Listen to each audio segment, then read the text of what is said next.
The North American legal cannabis market is expected to reach $32 billion by 2028.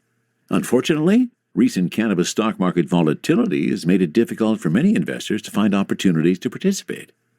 Pura Verde Cannabis is in a position to become the leader in the pharmaceutical cannabis movement through technology, innovation, and growth.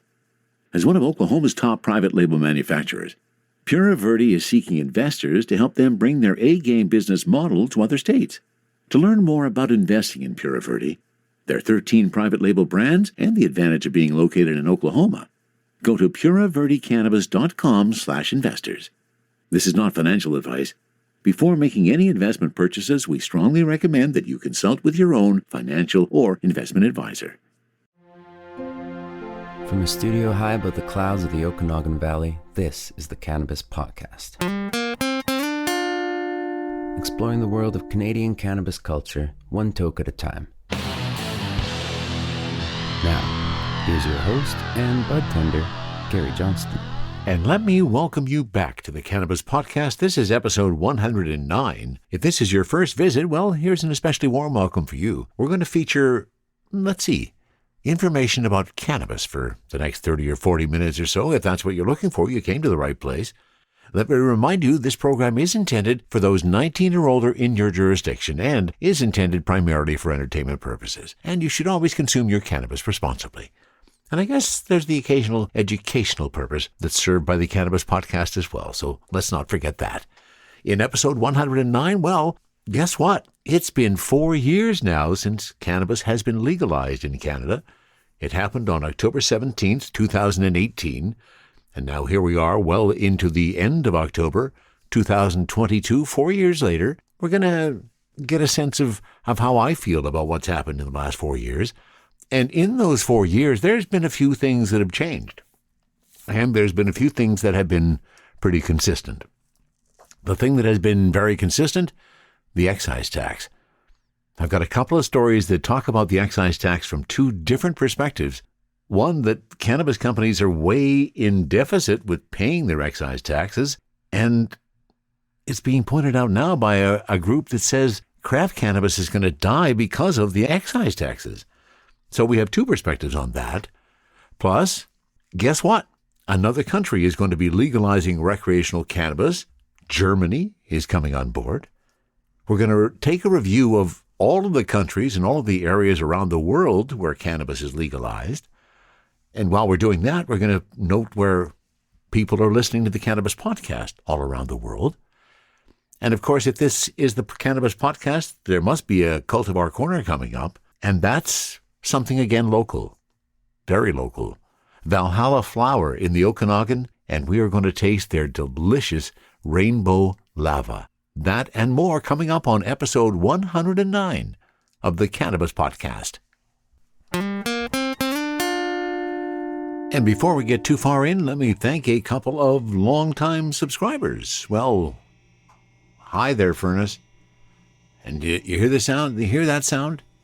That is the sound that I deal with many times when producing the Cannabis Podcast that you never hear, because it means I will have to re-record without the sound of my furnace behind it. I thought you might like to hear some of that, just for amusement purposes. All right, to quote somebody, I don't find this stuff amusing anymore. But perhaps you'll find this amusing. It's been 4 years since we have had legalized cannabis in Canada. Oh, right, I was supposed to thank my subscribers. That's what I was supposed to do before the furnace interrupted me. And then, of course, I got sidetracked. Maybe I smoked a joint in the middle. That might have happened. I won't deny that it's a possibility. Let me thank Kevin. Kevin has been a long-time supporter of the podcast.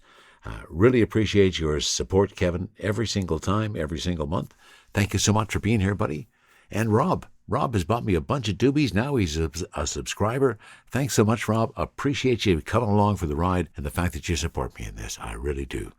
Now, 4 years. It's been 4 years since legalized cannabis happened in Canada. It was October 17th, 2018. I can tell you what I was doing that day. Do you remember what you were doing? I wonder if years from now we'll have that conversation. So what were you doing? October 17th, 2018. I was at a Toastmasters meeting. I was actually Toastmaster that day. And guess what the topic was? legalization of cannabis. It was the first time that I, shall we say, use the term came out to my Toastmasters Club in terms of my cannabis usage and my passion for cannabis, which they soon became very apparent to them and became legendary, in fact, in our Toastmasters Club, and how quickly I could take a topic that was raised in table topics, for example, and I could turn that around and end up having something to do with cannabis by the time the story was over. Maybe that's why I don't go to Toastmasters anymore, because I think they were getting a little tired of it, and I detected that. Perhaps not. I may be wrong in my interpretation of that.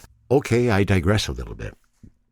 4 years of legal cannabis in Canada. What's that meant to you? Has there been an effective change in how you buy? Are you continually buying from the legal market? Is that your primary source? Or do you still dabble with your dealer on occasion? Or maybe you're into the between market, hitting all the stores on the outskirts, where there's plentiful supply. And if that's where you like to get your cannabis, that's fine with me. Sourcing is entirely up to you. It is a different world. As I have pointed out many times, when legalization occurred, because I was finally now able to legally walk down the street or go out in my backyard or at any occasion where I could smoke a cigarette, I could smoke a joint. That was huge for me. That was absolutely huge. As you may have heard in some of the stories I've told over the years, there was some problems over the years with the fact that cannabis was illegal and you weren't supposed to be smoking it, and some people took that really to heart. So that really mattered. That really changed my life from that perspective.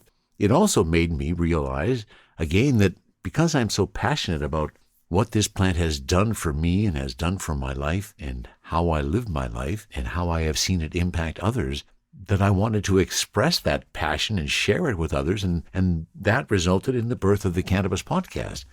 Almost 4 years ago. That was actually December 1st of 2018 when that first launched, so I'm sure I'll be celebrating that when we hit the episode around that December 1st mark. But what has changed in those 4 years? Not much.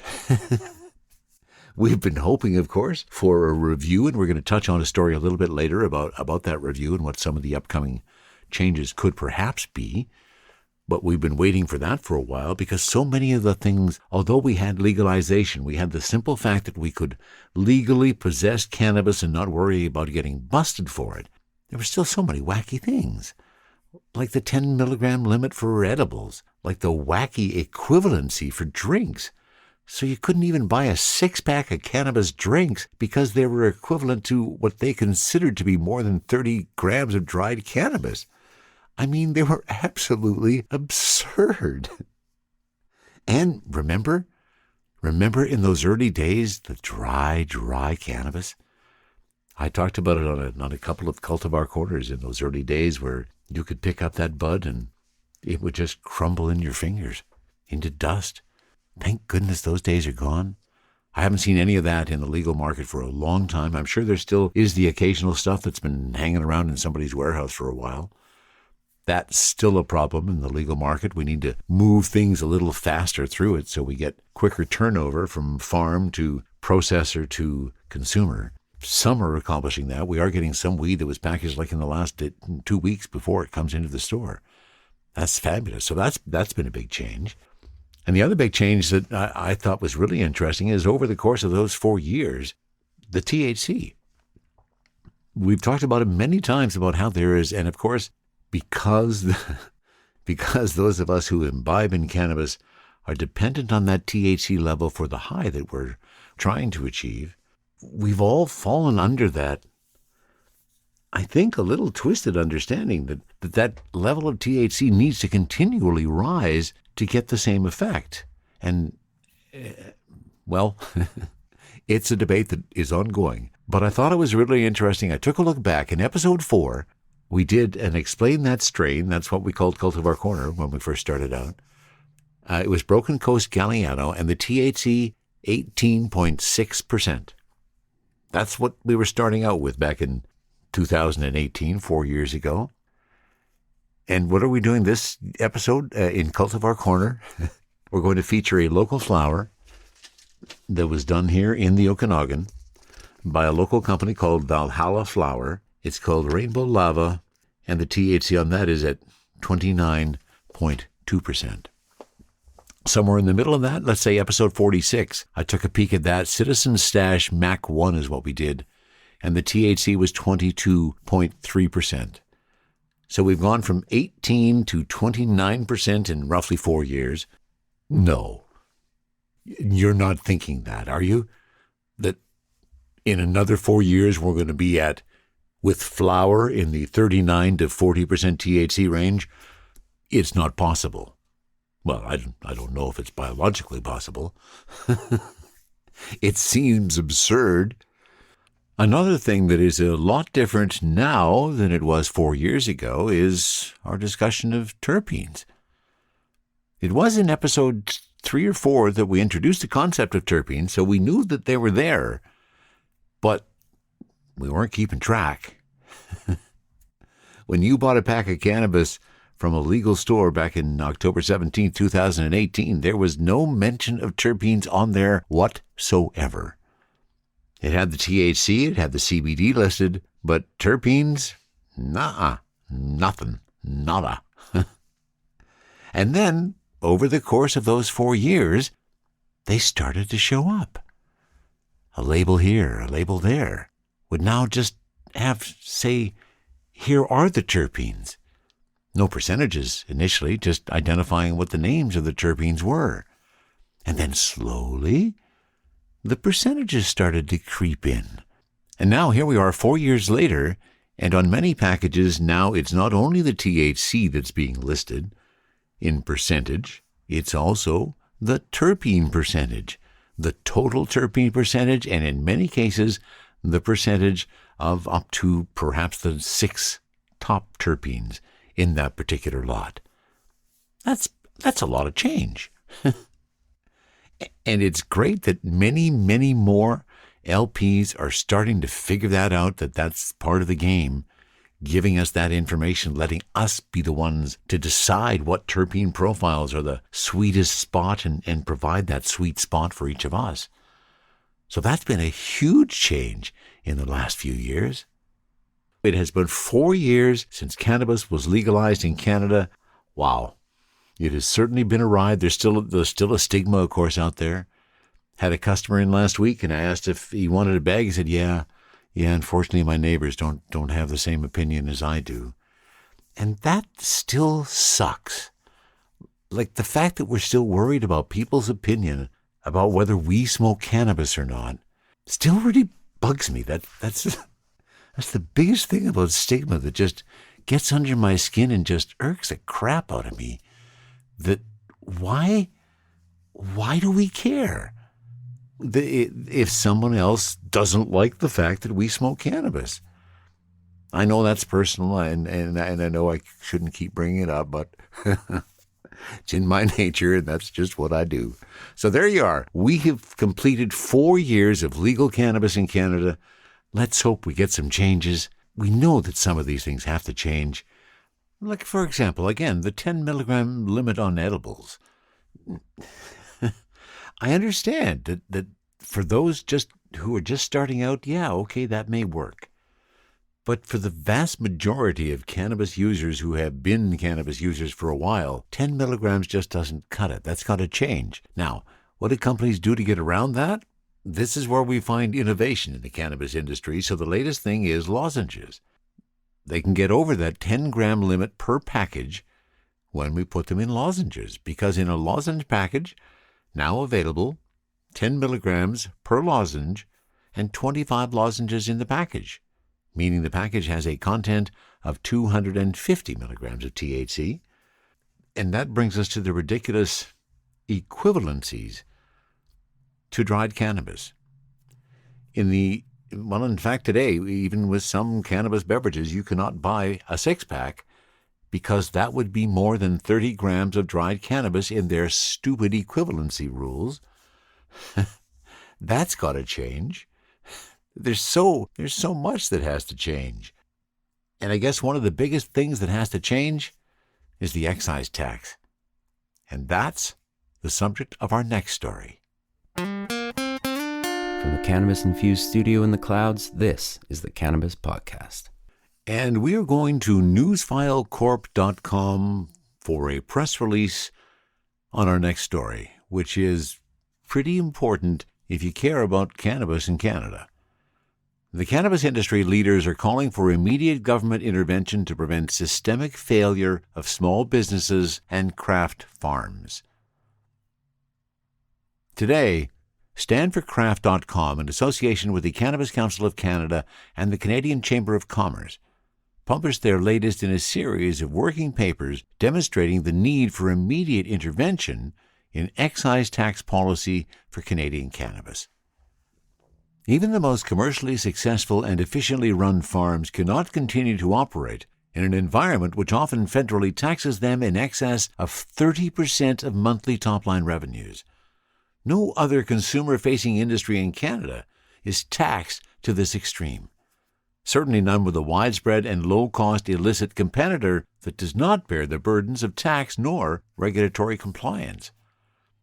The paper demonstrates a systemic lack of break-even income levels for firms large and small across the sector. It articulates a specialized need to preserve small business participation in Canada's nascent cannabis industry, with targeted relief combating the growing balance of $100 million currently overdue to the Canada Revenue Agency. Firms cultivating and processing cannabis in the Canadian industry are likely 98% absent self-sustaining break-even income. 2/3 of reporting entities owe the CRA an exponentially widening outstanding debt. 47% of all CCAA filings in the first 6 months of 2022 came from the cannabis industry. These financial metrics demonstrate the desperate reality of material overtaxation, with end consumers paying well over half of their retail price to federal excise and provincial markups. Stand for Craft recommends several proven policy strategies, battle-tested in other sectors and cannabis jurisdictions. Recommended recalibration includes moving to a 10% tax rate that adapts to price fluctuation, graduating taxation based on production volume, prioritizing small business participation, unifying a national excise stamp, normalizing payment terms to align provincial payables with excise timelines, encouraging provinces to rationalize markups and tariffs, eliminating Health Canada's 2.3% regulatory fee. The Cannabis Council of Canada supports the call for urgent action in response to the unprecedented financial crisis raging in the legal cannabis sector, said George Smitherman, President and CEO of the Cannabis Council of Canada. The extraordinary increase in cannabis producers who have fallen into default with CRA due to oversized excise tax obligations is an alarm for action. Canada's excise tax regime is inefficient and imposes significant administrative and economic burdens on businesses who operate across Canada, particularly small-scale cultivators and processors, said Michael Harvey, VP of Policy and International for the Canadian Chamber of Commerce. The legal sector therefore risks being uncompetitive with the illegal market, given that these illicit businesses are not required to pay the cost of compliance. Reform is needed now more than ever to help our legal sector grow and displace the legacy market, he continued. Alongside industry leaders like the Cannabis Council of Canada, Deloitte, and Ernst & Young, Stand for Craft has been supplying data and analysis on the inherent overtaxation of the cannabis sector in Canada for over 2 years, said Dan Sutton, founder of Stand for Craft. The time for intervention has come and gone, and without immediate action, the participation of small businesses in the future of legal Canadian cannabis is materially at risk, Sutton added. This coalition is recommending short-term roundtable emergency intervention planning inclusive of small business, health ministry, finance ministry, innovation, science and economic development, and the Canada Revenue Agency. And I will have an interview with Dan Sutton from Stand for Craft. He's also the CEO of Tantalus Labs, and he'll be on the next Cannabis podcast. That's a very important story. And in fact, here's the other side of the excise tax story. And for that story, we are going to mjbizdaily.com, where we stop a lot. And in fact, we've done a lot of stories written by Matt Lamers, their international editor, and here's another one. A growing number of Canadian cannabis businesses are failing to pay their federal excise taxes on time, a sign that companies are struggling and deferring their tax bill to meet more pressing needs such as paying employees. Industry officials say the unpaid taxes, nearly 100 million Canadian dollars for the first half of the federal fiscal year, are a canary in the coal mine, signaling a financial crisis for licensed cannabis producers, and they're urging the federal government to reconsider how the excise tax is calculated. The figure is already significantly higher than last year's total of $52.4 million. Roughly 172 Canadian businesses had an excise tax deficit owed to the Canadian Revenue Agency, the CRA, as of September, the halfway point for the federal government's fiscal year ending March 31, 2023. In September, 259 cannabis licenses were required to remit excise duty under the excise tax. That means about two-thirds of Canadian cannabis businesses regulated by the federal government are struggling to make ends meet. The number of cannabis companies with a tax debt has doubled every year since cannabis legalized adult use in 2018.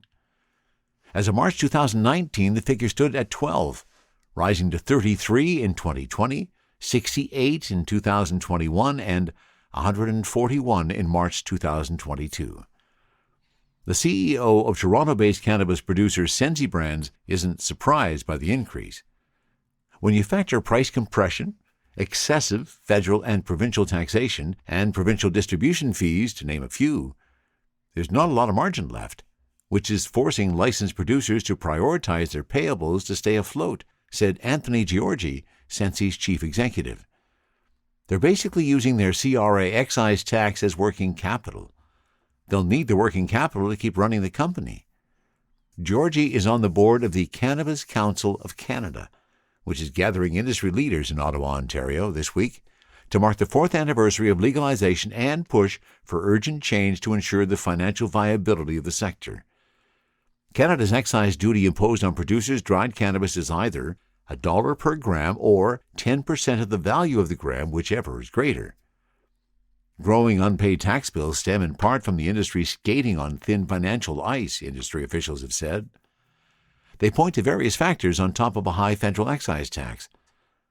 Severe price compression reduced the average price per gram of cannabis to about 50%, to $5.66 as of December 2021. The number of licensed producers entering the market is far outpacing those exiting. Most of the biggest LPs, by number of employees, continue to sell products at a steep loss, undercutting smaller rival producers. Provincial governments are siphoning too much margin, leaving little on the table for well-run businesses. And the federal government poured hundreds of millions of dollars in free COVID-19 pandemic cash into the biggest producers, worsening the already sizable oversupply of product. Federal excise debt, meanwhile, is continuing to rise. The amount owed by Canadian cannabis businesses reached $97.5 million through roughly the first 6 months of the current fiscal year. At the current pace, excise tax debt could reach $200 million before the end of the fiscal year in March of 2023. Overdue excise duties are the canary in the coal mine for the financial crisis facing the legal cannabis industry, said Pierre Killeen, Vice President of Legislative and Regulatory Affairs for the Cannabis Council of Canada.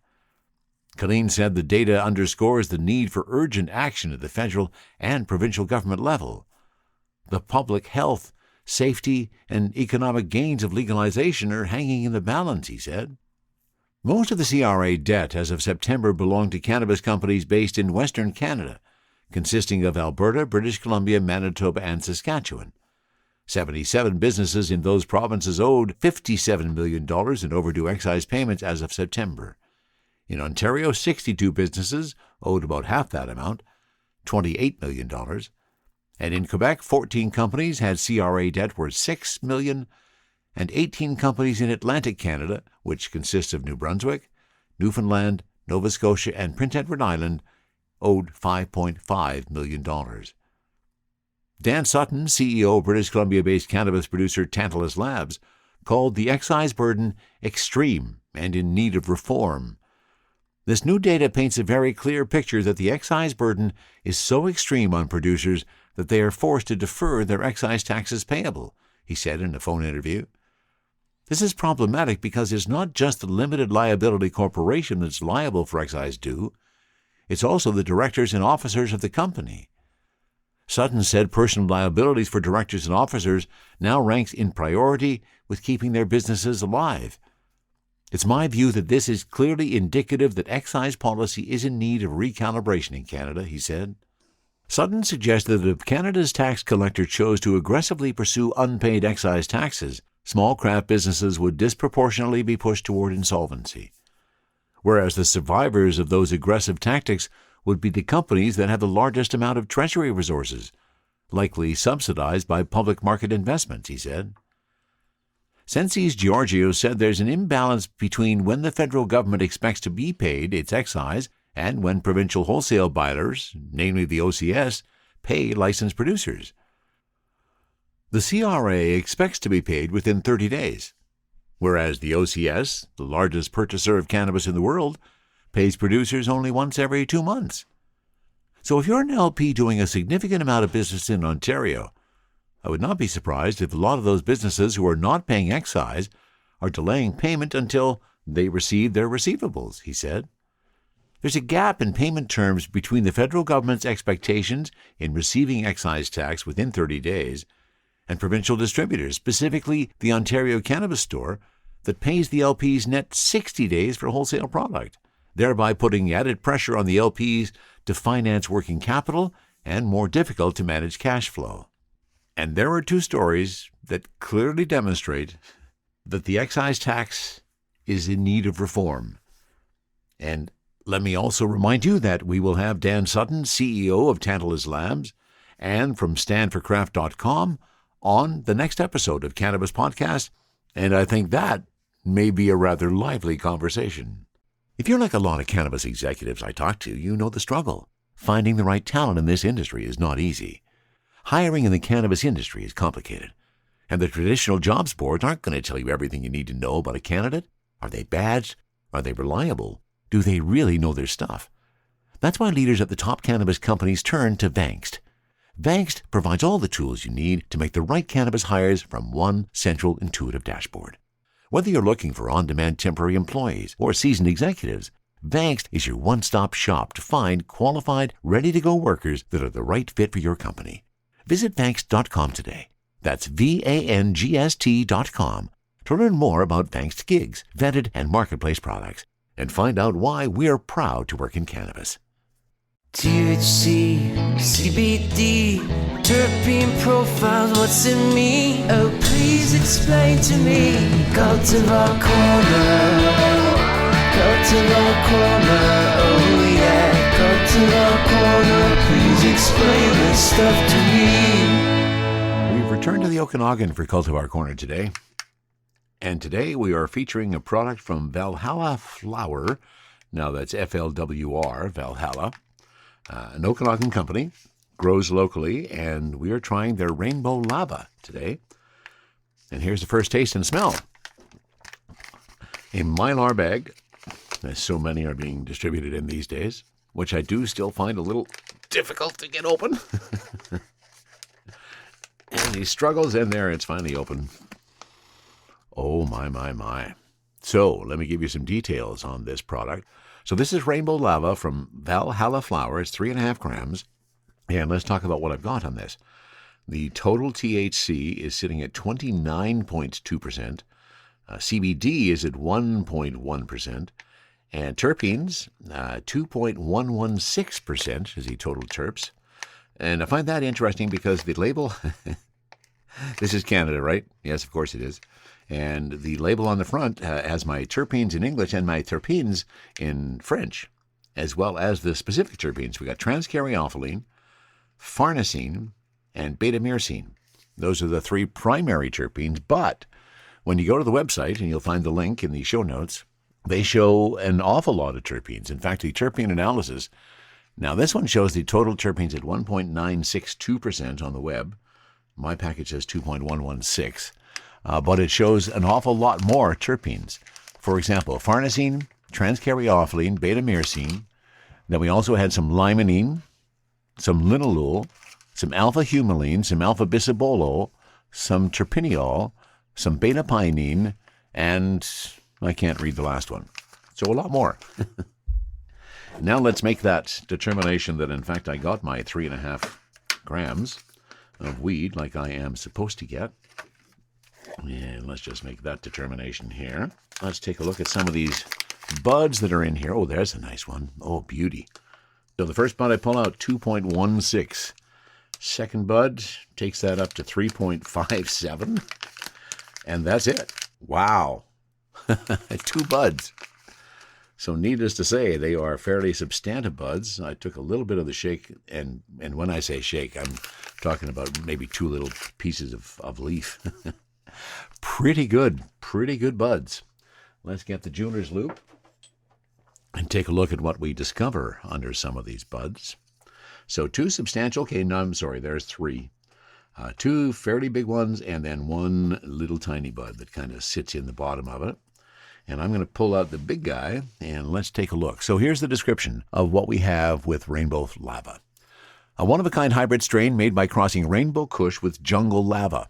It's a wonderful strain for a variety of consumers, excellent for pain relief, also alleviates your mood with a mild euphoric high, letting you wind down and relax. Make sure to grab the snacks before you hit the couch. Also known to have a creative side effect, you may just want to make your own snacks. These dense and beautiful buds express a wide variety of colors. Coated in trichomes. Let's take a peek. Yeah, I would call that a trichome coating. Oh my. This is some of the most abundant trichomes I've seen in the last week or so. And an abundance of colors. I've got some deep greens, some lighter greens, some red, looking a little bit towards some purple. Oh yeah, there's definitely some purple notes in there. Oh, so I guess there's a rainbow effect.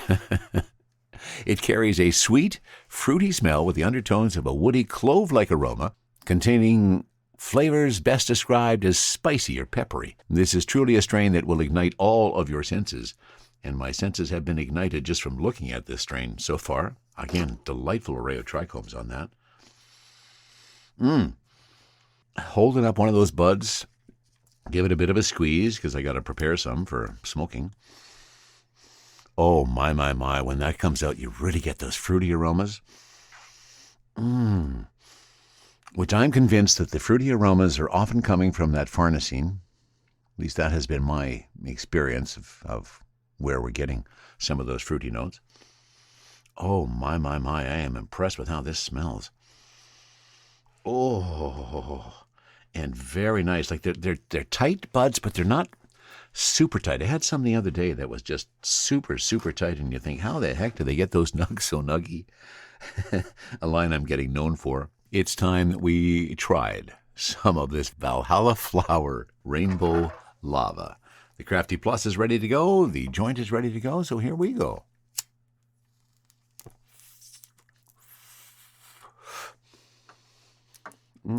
Pleasant taste and that initial joint hit.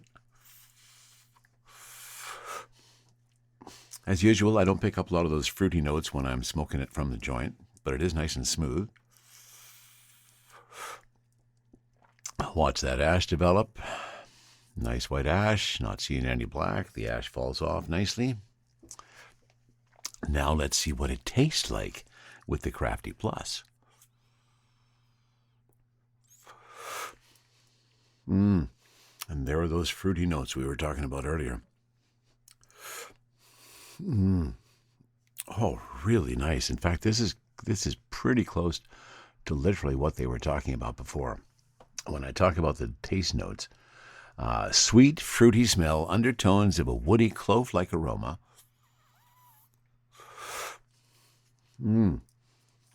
Yeah, okay. Hint of clove there. Containing flavors best described as spicy or peppery. Definitely lots of peppery notes. A strain that will ignite all of your senses. And they made some reference to that mild euphoric high, let you wind down and relax. And so let's talk intent. What's my intent with my Cultivar Corner today? It's not really deep. I'm just planning to get high. Probably going to make some cookies, actually, to what they made reference to before. You may just want to make your own snacks because that creative side is coming out. And that's likely what's going to happen. I'd already planned to make cookies, but I think I'm going to be doing some baking after this with a little bit more fervor. And there's that initial euphoric feeling. It's not coming on gangbusters, but I got a bit of happy eyes happening there. And just an overall general sense of, I kind of like this. If I had had a different intent, let's say my intent was I wanted to get high and do a dissertation on the woes of the world today, that would be a different perspective. Now my intent is I just want to get high and maybe do some baking. So I think my intention is clear. You may get a sense that I have got a bit of a buzz off that. Every time I tend to ramble, it's a pretty good indication that I have gotten a buzz. Interestingly enough, only a couple hits off the joint, which I just fired up again. And we continue to fire the Crafty Plus in my other fist. I'm liking the taste of it. So let's tell you about the folks at Valhalla Flwr. Valhalla Flwr is a family-run business located in the beautiful Okanagan Valley. Established in 2021 with a strong passion for growing the highest quality product to bring to our community, we have surpassed our own expectations, reaching across Canada. While we strive to keep growing, we will always be family and community-oriented. From our family to yours, thank you for supporting local. And every one of us likes to support local wherever we are, and whatever local may be in your particular part of the world or your particular part of Canada. Still, I think the significant amount of people who are listening to the Cannabis Podcast are Canadians, but there's a number of you around the world. Thank you for being here. I love having you along for the ride. I'm not saying that we are exclusively Canadian, but of course, after now 4 years of legalized cannabis in Canada, this show definitely has a Canadian focus. And speaking of focus, I think this is going to be a very nice day.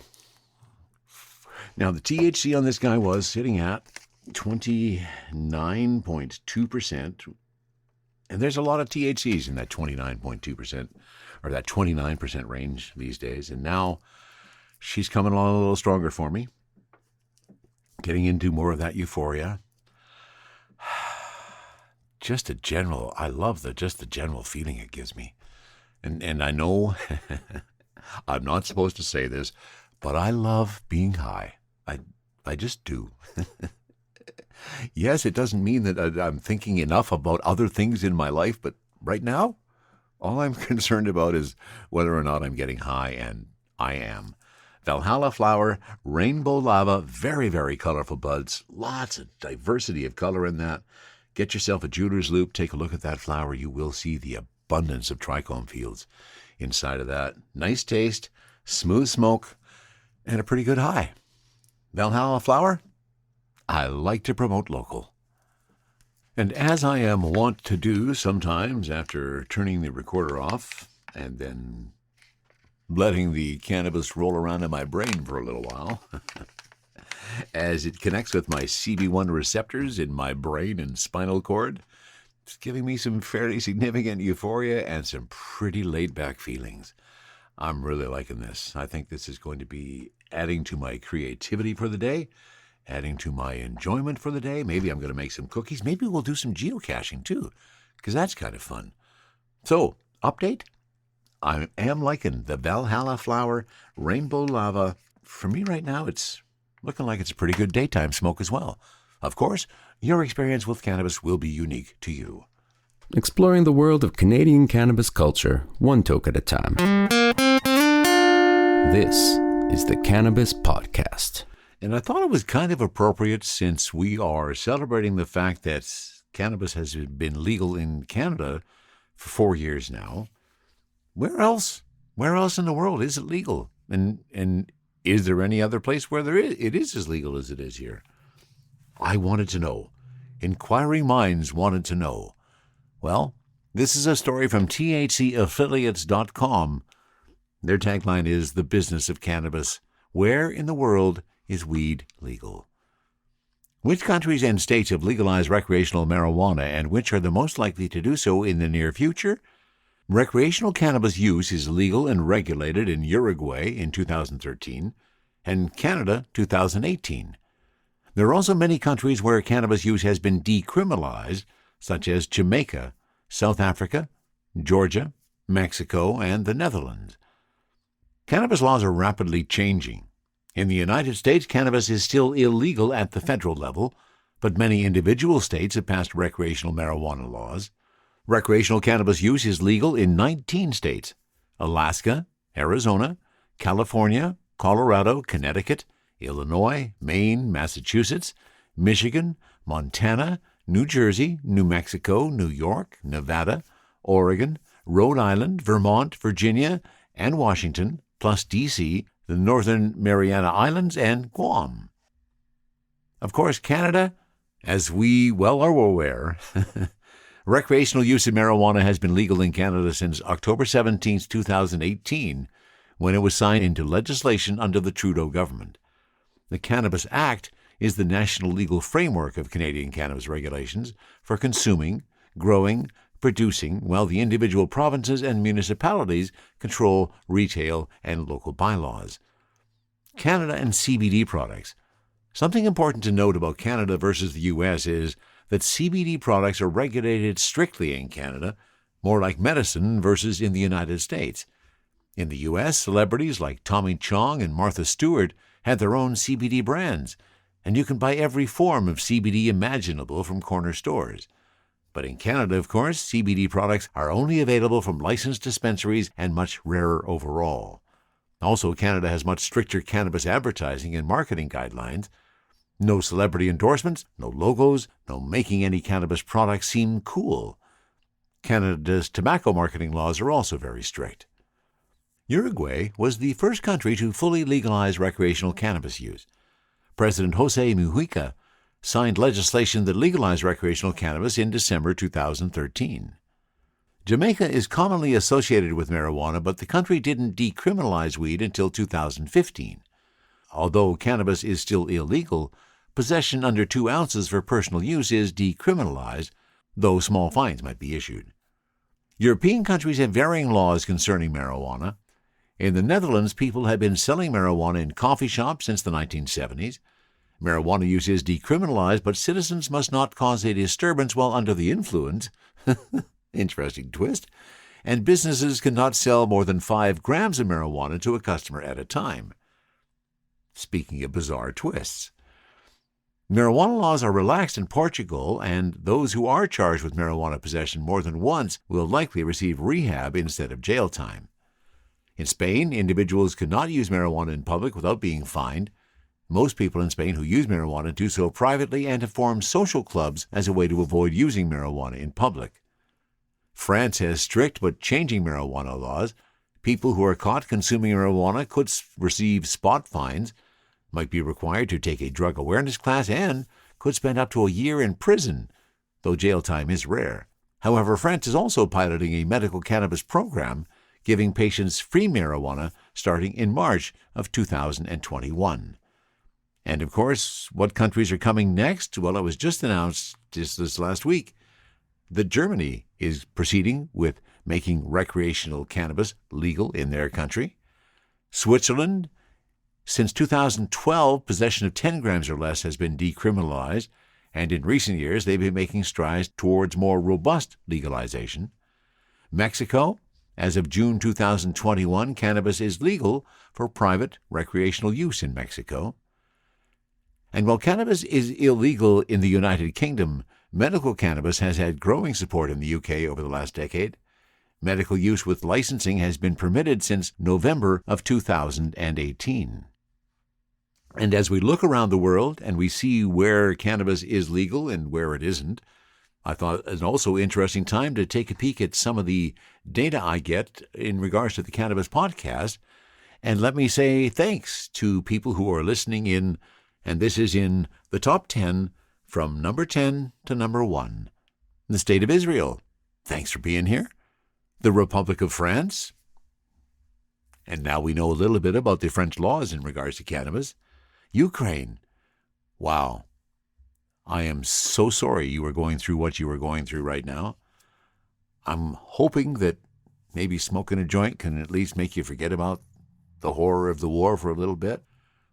The Republic of Germany, well, in a few weeks or a few months perhaps, you'll be able to join along in the recreational cannabis use. The Kingdom of Spain, Japan, the United Kingdom, Commonwealth of Australia. Wonder if one of those might be my daughter. The United States and Canada. There's the top 10 countries around the world that are listening to the Cannabis Podcast. And now we know that the legalization is spreading around the world, and we are no longer alone. Thank you so much for being here. I really appreciate you being a listener and for your support of the podcast. If you ever have any comments about anything you hear, please send a note to info@cannabispodcast.com. If you would like to support even further, you can go to buymeacoffee.com/cannabispodcast. Explore the options there. If you like what you hear and you feel so inclined, you can even buy me a doobie. That's it for episode 109 of the Cannabis Podcast. From the Cannabis Infused Studio, high above the Okanagan Valley, this was the Cannabis Podcast.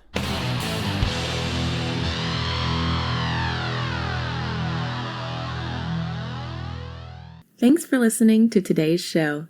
To check out more great cannabis podcasts, go to podconnects.com. Here's a preview of one of our other shows. Cannabis Health Radio is a podcast about stories from people around the world who have used cannabis to deal with serious ailments, many of them life-threatening. My name is Ian Jessup. My co-host Corey Yelland is no stranger to the devastating emotional impact faced by so many people receiving a death sentence diagnosis from a doctor.